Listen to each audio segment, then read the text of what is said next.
Zašto sam ja ovaj film napravila vizualan? U inat svima. I dan danas mi se još dogodi da imam krizu i da mislim jel sam ja zagrizla u nešto preveliko.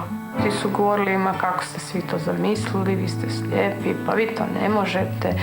Cijeli život me pratila ta rečenica. Pa evo, tak zamislila sam si, jednostavno želim, hoću probati. Pogledi, kako ste si vi to zamislili? U utorak, u 20 sati, na Prvom. Sve je počelo s jednom vrećicom, odloženom uz ostale.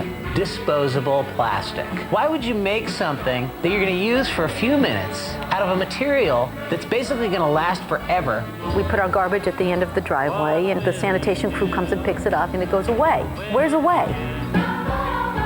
Koliko nam plastika šteti i možemo li je se odreći? Vreće su za smeće. U srijedu u 20 sati na Prvom.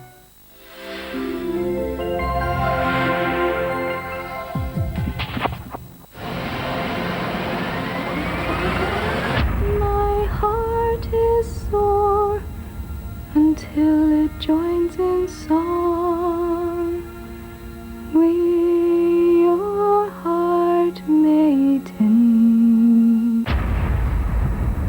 Ross Poldark is alive, back from the grave. Can't do this!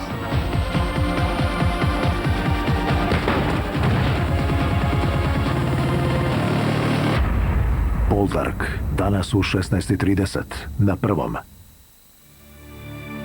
Nerazdvojne prijateljice i njihovi sinovi. They're beautiful. They're like young gods. Yeah.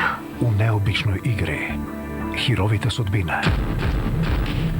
This is all your fault. I don't know if I can bear it. Savršene majke u četvrtak u 21 sat na Drugom.